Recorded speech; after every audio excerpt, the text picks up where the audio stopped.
বন্ধুরা, আমি সোমা বলছি, সোমা মুখার্জি।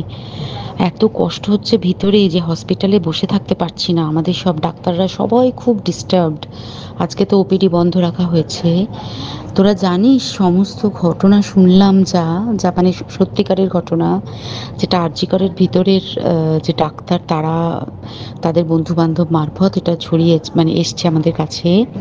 অ্যাকচুয়ালি যেটা ঘটেছে সেটা হচ্ছে, আমি শুনে তো মানে বিশ্বাস করতেও নিজেকে কেমন লাগছে রে।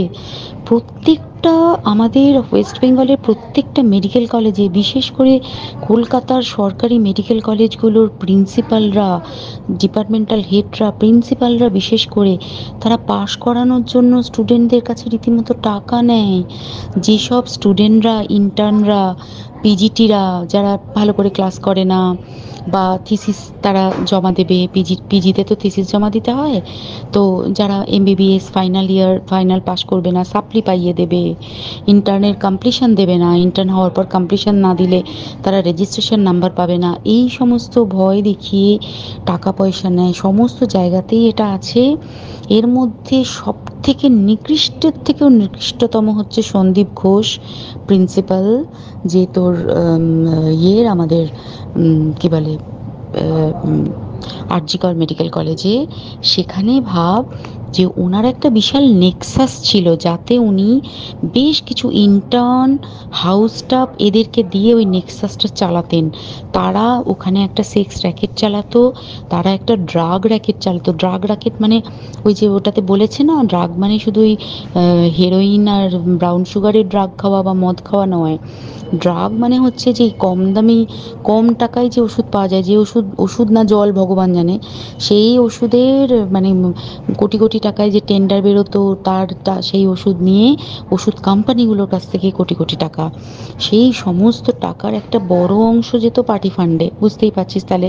সেই জন্য পার্টির একদমই কাছের উনি, পার্টির মানে একদম খোদ মানে ওপর লেভেলের একদম আসল জায়গাকার কাছে। তো এবার উনি এই যে নেক্সাসটা চালাতেন, তাতে রীতিমতো কোন ইন্টার্নকে উনি পাশ করাবেন, কোন পিজিটিকে উনি থিসিস কমপ্লিট করাবেন, সেগুলো সব ভয় দেখিয়ে টাকা নিতেন। আর তার হয়ে কাজ করতো ওই ইন্টার্ন হাউস স্টাফের একটা পুরো বড় নেক্সাস।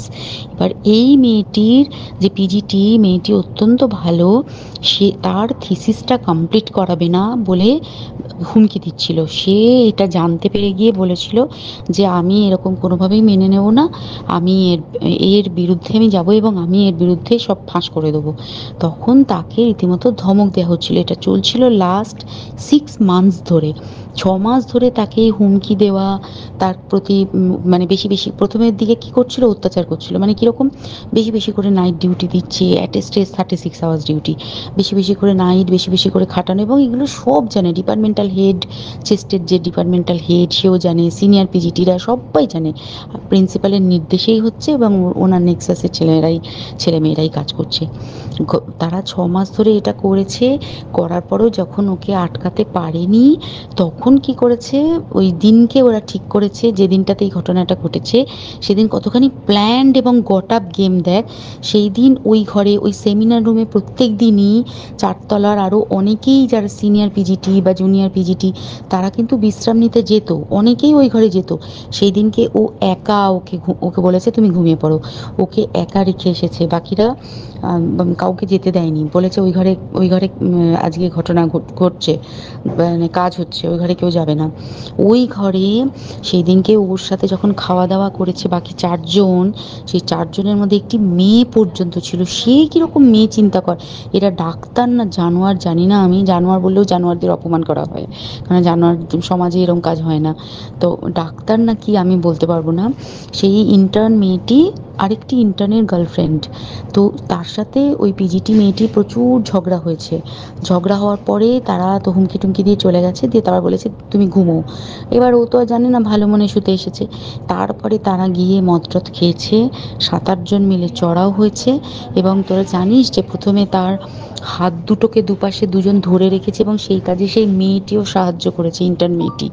2 জন ওকে পা দুটোকে টেনে জরাসন্ধের মতো ছিঁড়ে ফেলেছে, মানে ছেঁড়ার মতো করে টেনেছে, যাতে পেলভিক বোন ভেঙেছে, কলার বোন ভেঙেছে। মানে কি বিপর্যস্ত মানে বিধ্বস্ত, কি নৃশংস অত্যাচার করেছে। ওকে উল্টো দিক করে শুইয়েছে, পিঠের ওপর দিয়ে বুট পরে হেঁটে গেছে, মাথাটাকে এমন থেঁতলেছে যে মানে স্কাল ফাল রাপচার হয়েছে। এই সমস্ত করার পরে শ্বাসরোধ করে তাকে মেরেছে। মেরে তারপরে আরও যেটা আরও ভয়ঙ্কর, যে একটা মৃত মানুষকে মিনিমাম ডিগনিটি দিতে জানে না, তারা নিচে এসে দেখেছে ওই সঞ্জয় তখন বসে মদ খাচ্ছিল অন্য আরো গ্রুপ ডি স্টাফদের সাথে। সঞ্জয় ছেলেটা হচ্ছে তার কাটা সঞ্জয় বলতো ওরা, ওকে বলে ফল গাই। মানে ওর একটু ওইসব আলুর দোষ আছে, ও যত্রতত্র যখন তখন প্রস্টিটিউট এলাকায় যায়। এবার দেখেছে যে একে দিয়ে যদি একটা রেপ করিয়ে দিতে পারি তাহলে ঘটনার মোড়টা অন্যদিকে ঘুরে যাবে। এইবার ওকে বলেছে, যা সেমিনার রুমে তোর জন্য রেখে এসছি, যা তুই এবার গিয়ে কাজ করে দিয়ে আয়। ও এসে ওই ডেড বডিকে রেপ করেছে যাতে তার ভ্যাজাইনাতে সিমেন্ট পাওয়া যায়। তো এবার এই হচ্ছে, প্লিজ আমি নাম করে ফেললাম সব কিছুই। কতজন আমি যে নামগুলো পাঠিয়েছি এই সব ডাক্তাররা, এরা সব জড়িত জানিস, কিন্তু কেউ কোনো প্রমাণ নেই। প্রমাণ লোপাটের জন্য সেদিনকে ওই ইন্টার্ন এবং ডাক্তাররা যে ওইখানের যে বাথরুমটাতে হাত পা ধুয়েছে, রক্ত ধুয়েছে, সেইটাকে সাত তাড়াতাড়ি প্রমাণ লোপাটের জন্য ওই দেওয়ালকে ভেঙে দিয়ে তার মানে ওই বাথরুমের জায়গাটাকেই ভাঙতে হচ্ছে ওদের।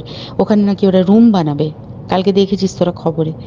আর বেশি বলতে পারছি না, মানে তোরা তো সবাই প্রোটেস্ট করিস, আমরা তো আমাদের দিক থেকে করছি, কিন্তু কিছুই হবে না। এই পোড়া দেশে কিছুই হবার নেই, শুধু ভেতরে ভেতরে গুমড়ে গুমড়ে কষ্ট পাওয়া। আর আগামী প্রজন্মের যে ডাক্তাররা বেরোবে, তারা যে ইন্টার্ন বা পিজিটি বা এই যাদের কাছে আমরা যাব ভবিষ্যতে, তারা কি ডাক্তার না কি আমি জানি না, কি নিয়ে তাদের কাছে আমরা যাব আর কি করেই বা আমাদের পরের প্রজন্মকে আমরা সুরক্ষিত রাখবো।